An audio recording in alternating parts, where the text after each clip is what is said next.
Hi, I'm Ben, and I'm really excited about introducing you to a book that I purchased recently that I'm very excited about. The book is called Mountaineering: The Freedom of the Hills. And I'm really excited about this book because it has a lot of valuable information in it, lots of skills to learn that pertain to mountaineering, which is something that I want to get more into. I've been a climber in the past. I learned from a friend how to rock climb, started getting kind of the basic equipment, harness, ATC, stuff like that. And then I took a break after a couple of years of that. About 10 years went by where I didn't climb. And then last year I started getting back into climbing really heavily, and started wanting to expand my horizons a little bit. So I wanted to learn how to do trad climbing. I wanted to learn how to do mountaineering, how to get to the places that are hard to get to.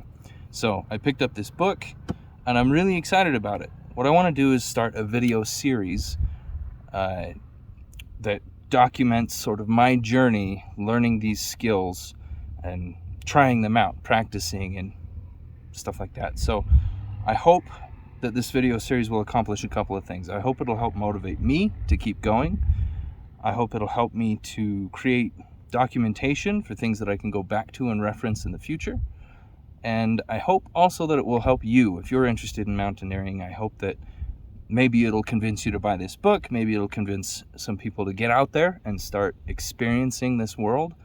And maybe it'll raise some awareness about the potential to lose some of the natural resources that we have. So those are my goals.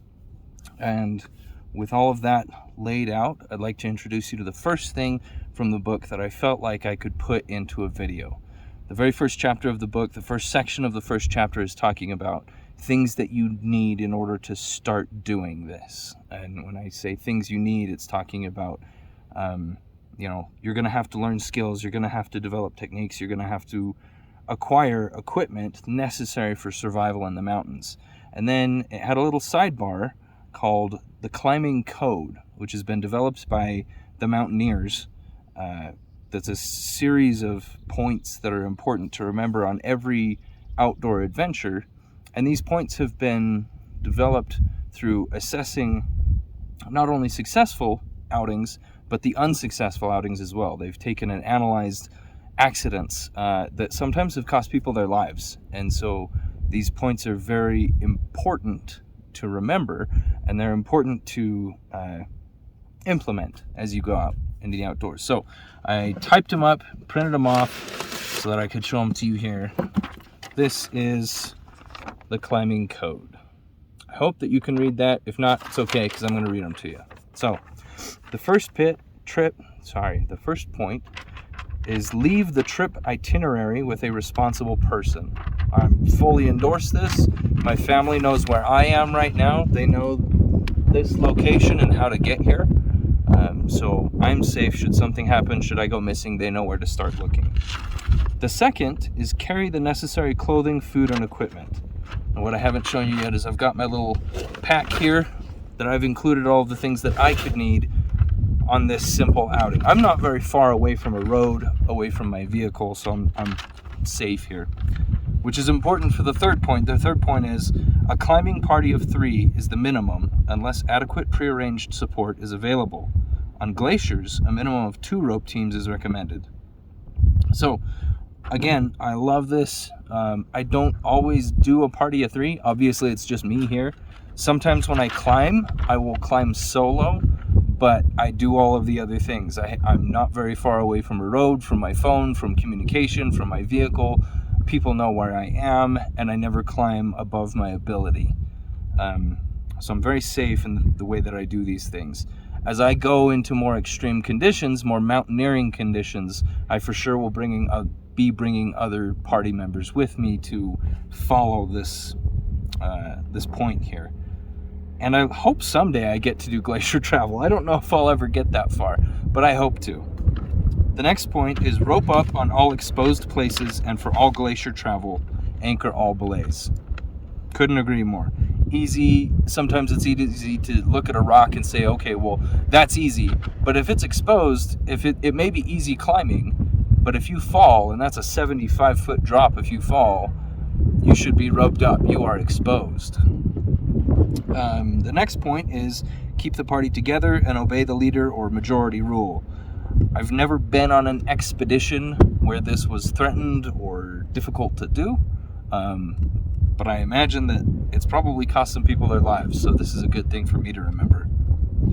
Never climb beyond your ability and knowledge. That's something I believe in as well.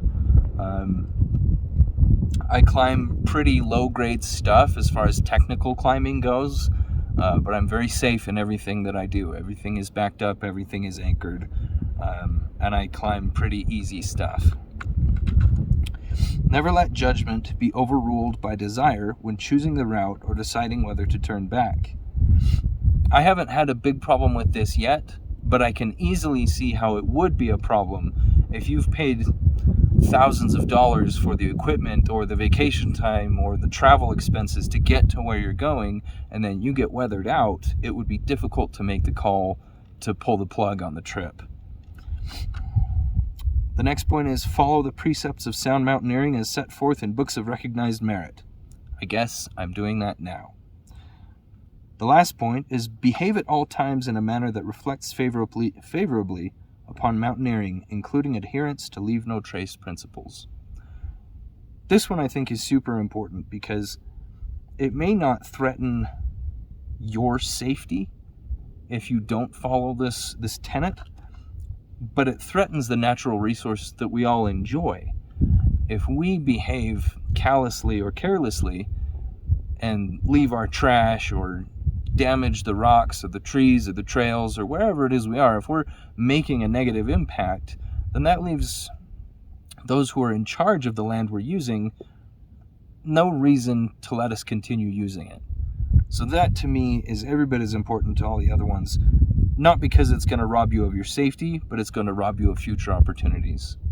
So those are the points of the climbing code that I thought I'd go over as an introduction to the Mountaineering Freedom of the Hills book.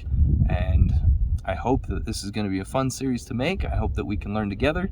I'm really looking forward to it.